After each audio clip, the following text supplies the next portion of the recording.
گزشتہ دنوں social media پر ایک خبر بہت زیادہ وائرل ہوئی کہ ایک بڑی عدالت کے ریٹائرڈ جج صاحب جنہیں ریٹائرمنٹ کے بعد 2000 بجلی کے یونٹ فری دیے جاتے تھے، تو انہوں نے ایک اپلیکیشن دی، سوشل میڈیا پر یہ خبر ہے کہ میں نے سولر پینل لگا لیا ہے، میری بجلی کی ضرورت اس سولر پینل سے پوری ہوتی ہے، تو مجھے یہ 2000 یونٹ ان کیش دیا جائے۔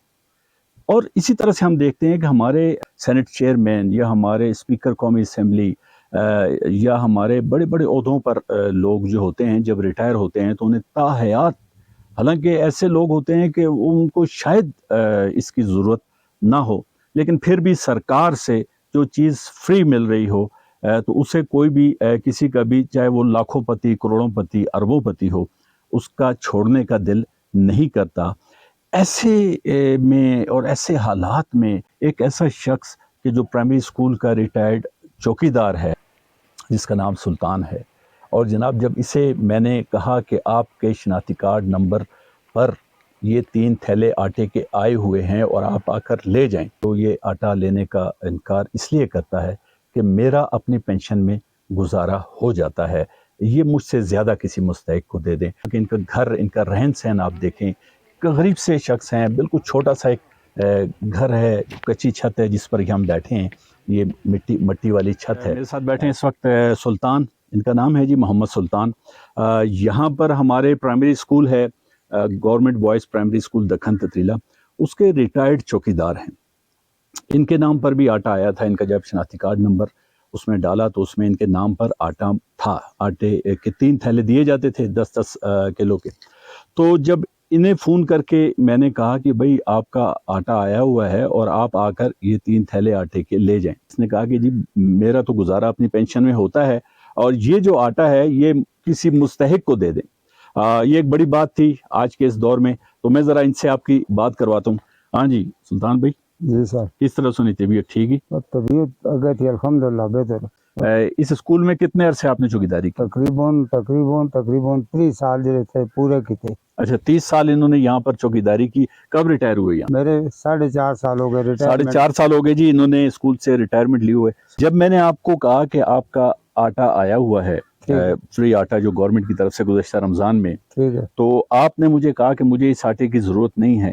یہ ذرا یہ ہمارے سننے والوں کو بتا دیں، آپ نے کیسے یہ بات کہی؟ آپ تو ایک غریب آدمی ہیں، آپ کی کتنی ایک پینشن ہے؟ سر جی میں نے آپ سے گزارش کی تھی کہ مجھے آٹے کی فی الحال ضرورت اس لیے نہیں، الحمدللہ پھر الحمدللہ 3 دفعہ الحمدللہ مجھے پینشن گورنمنٹ کی طرف سے ملتی ہے، اس پر میرا گزارا ہو جاتا ہے، خرچہ جو ہے آٹے کا یہ پینشن سے پورا ہو جاتا ہے۔ جس دن پاکستان میں ہمارے افسر، ہمارے جج، ہمارے سینٹ چیئرمین اور ہمارے وہ لوگ جو اسمبلی میں جاتے ہیں ہمارے ووٹوں سے، وہاں پر کھانا بھی انہیں سبسڈائز دیا جاتا ہے، حالانکہ وہ اگر باہر کہیں ریسٹورنٹ میں کھاتے ہوں گے تو اس سے کئی زیادہ کھانے کی قیمت سے زیادہ شاید وہ ٹپ دے دیتے ہوں، انہیں کھانا بھی سبسڈائز دیا جاتا ہے۔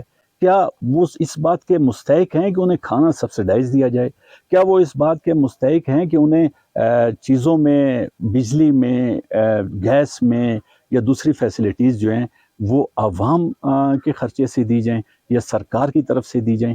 کیا انہیں اس بات کا بل نہیں پاس کرنا چاہیے کہ ہمیں یہ ریٹائرمنٹ کے بعد سبسڈی نہیں چاہیے، یہ سبسڈی عوام کو دی جائے؟ تو جناب ایک دفعہ پھر میں شکریہ ادا کرتا ہوں سلطان کا۔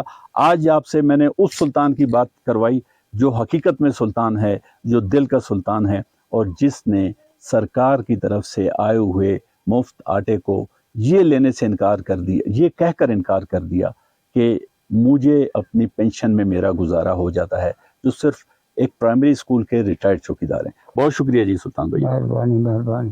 آپ کچھ کہنا چاہیں گے؟ کہنا یہ چاہوں گا کہ ہمارے گاؤں میں کم از کم لڑکیوں کا ہائی اسکول ہونا چاہیے، بہت مجبوری ہے، وہ دور جا کر تعلیم حاصل کر نہیں سکتی۔